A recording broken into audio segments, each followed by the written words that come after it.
Eu sou Marcos da Silva e Silva, sou professor de filosofia da rede pública e de uma escola particular, Escola Superior de Propaganda e Marketing. E eu tenho um pós-doutorado em psicologia social. No meu pós-doutorado, uma das coisas que eu pesquiso é o sofrimento. E dentro do estudo sobre as relações étnico-raciais, eu estudo o banzo, que é o sentimento de nostalgia ou o sentimento de saudade que os negros sofriam ou que os negros sentiam ao chegar no Brasil. Então, é o banzo. Dentro da escola pública, eu tenho algumas experiências sobre o ensino de relações étnico-raciais e dentro da escola particular também, dentro da universidade particular. Na escola pública, eu sempre pensei que é possível a gente pensar o ensino de relações étnico-raciais para combater o racismo ou o ensino antirracista de diversas formas. Eu trabalhei durante muito tempo, quando algumas escolas não permitiam que a gente trabalhasse ele enquanto um conteúdo mesmo, que eu acredito que precisa ser trabalhado enquanto conteúdo, enquanto disciplina específica, mas eu trabalhei de forma transversal e transdisciplinar. De forma transversal, poderia trabalhar diversos temas dentro do grande tema que é o tema estudado, relações étnico-raciais. Por exemplo, quando me pediam para falar sobre ética, uma das experiências que eu tenho que foi muito bonita por acaso, eu trabalhei o Ubuntu. O que é Ubuntu? Eu sou porque você é. Simples e profundo, né? Assim como células do mesmo organismo são codependentes, a humanidade também é. Precisamos uns dos outros para otimizar o nosso bem-estar físico e mental. E trabalhando Ubuntu, eu trabalhei ética. Pensando em ética, eu também desenvolvi como que se dá um comportamento ético dentro de uma comunidade, como desenvolver o comportamento ético que não diz respeito apenas aos indivíduos. Isso foi uma experiência. Outras experiências também que eu tive trabalhando de forma transdisciplinar as relações étnico-raciais quando não me era permitido, que é horrível falar isso, né? Mas quando não me era permitido trabalhar enquanto conteúdo, é com relação ao cuidado.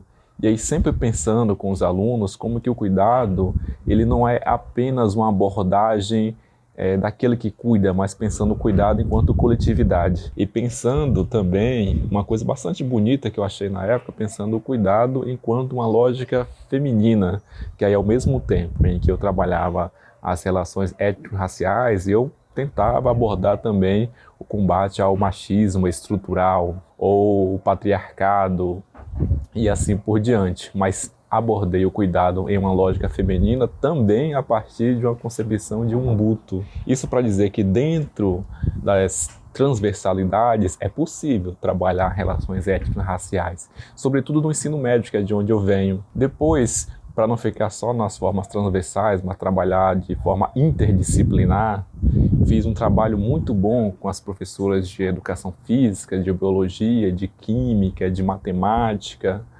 de artes. Com essas professoras, por exemplo, em educação física, a gente fez a abordagem das principais atividades físicas que são desenvolvidas na África a partir das danças tradicionais, mas abordando apenas as atividades físicas. Depois disso, também de forma interdisciplinar, a gente foi para as artes.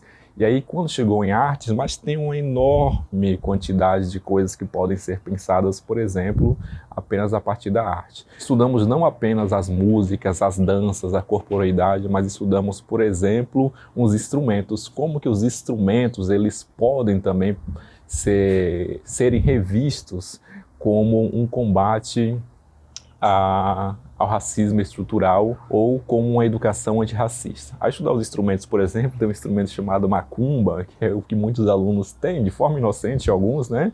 Ou por ignorância, por não conhecer mesmo, e aí que tem a importância do estudo das relações étnico-raciais. E estudando a macumba, uma das coisas bastante interessantes que eles já romperam foi entender que os instrumentos de música da África, todos eles têm nome específico e que passou para cá como nome ruim, como nome taxativo, demoníaco e assim por diante. Mas, além disso, depois que a gente trabalhou os instrumentos musicais, a corporeidade, a música, a gente também tentou explicar para os alunos que existe matemática, e aí étnico-matemática, dentro ou a partir dos instrumentos musicais.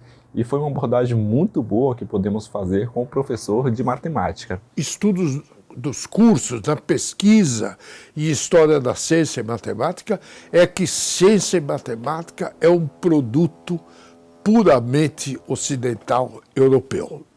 Comecei a questionar quando comecei a perceber a riqueza de coisas que não são chamadas matemática ou ciência, mas que têm na sua raiz a conceituação de uma matemática, conceituação de uma ciência rigorosa, organizada, que era trabalhada pelos povos africanos para construir a sociedade deles, a economia deles, a cultura deles, as artes deles, e o dia a dia se manejava com uma forma de fazer matemática e ciência que diferia muito e difere muito daquilo que se fazia na Europa. Depois disso, da língua portuguesa, então, vocês nem imaginam a quantidade de coisas que foram possíveis. Se a gente começasse a estudar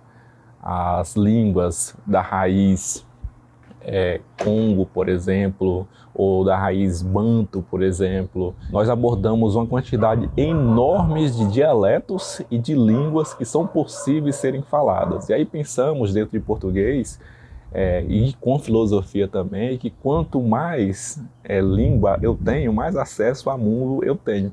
E aí nós fomos rompendo com esses temas que eram temas transversais e temas interdisciplinar, um pouco do racismo estrutural que se passava por dentro do currículo. Agora, o que eu defendo de fato é que, além desses temas serem tratados de forma transversais para os alunos do ensino médio, que eu acho interessante dentro das condições, ou de formas temáticas, eu sempre acho que é possível, sim, que agora é possível em função da garantia da lei, que a gente trabalhe as relações étnico-raciais enquanto conteúdo da escola, enquanto conteúdo a ser ensinado dentro do currículo, que isso seja garantido. Mas, para além disso, porque se a gente coloca os temas das relações étnico-raciais dentro do currículo, o grande risco que corremos é que isso vire apenas tema e não seja desenvolvido como deve ser de fato desenvolvido, porque as relações étnico-raciais e o racismo estrutural ou o combate anti-racismo ainda está aí, né? Então, para além dos temas, é extremamente importante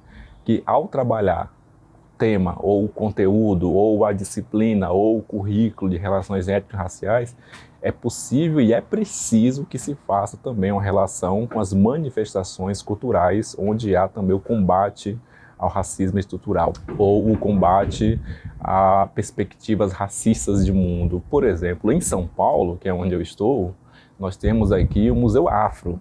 E dentro do Museu Afro é entrar em um novo mundo através da história. Eu já fui várias vezes, porque eu sou encantado pelo Museu Afro, fui várias vezes e começa lá desde a história da técnica até a tecnologia. É uma perspectiva africana.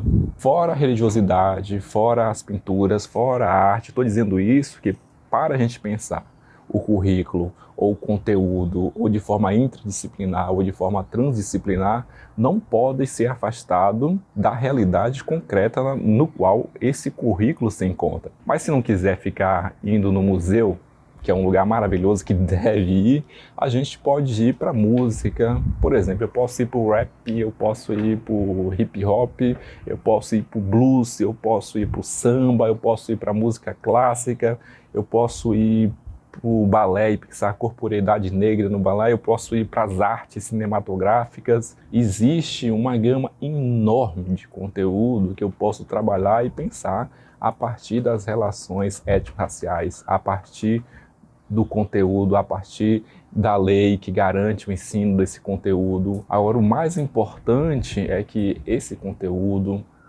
relações étnico-raciais, estes temas, eles não fiquem apenas presos ou trancados dentro do currículo, porque são conteúdos e disciplinas vivas. E uma das coisas mais interessantes das quais eu já fiz, além de levar várias vezes os meus alunos ao Museu Afro Brasileiro, é fazer atividades que envolvam o corpo dentro da escola. Trabalhar com a imagem do aluno negro, trabalhar com a autoestima do aluno negro e, ao mesmo tempo, ensinar para os alunos brancos, não ensinar, né, mas contribuir com os alunos brancos, o que de fato é racismo estrutural, que se passa para além das questões físicas, da questão da aparência, da questão do fenótipo, mas apresentar aí de fato as estruturas sociais que apontam onde é que está de fato o racismo estrutural.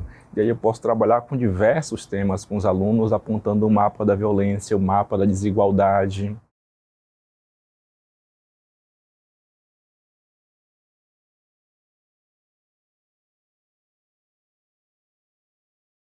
Agora, nesse tempo de pandemia, o mapa do Covid, quais são as pessoas que mais morrem em função do Covid-19 e assim por diante. Ou seja, não há, de forma alguma, nenhum tipo de desculpa para dizer que o tema relações étnico-raciais não sejam trabalhados dentro da escola. É um tema que sempre esteve aí, mas que temos que garantir que a lei exista e garantir que o conteúdo exista, fazendo com que a lei se torne realidade, que saia do papel.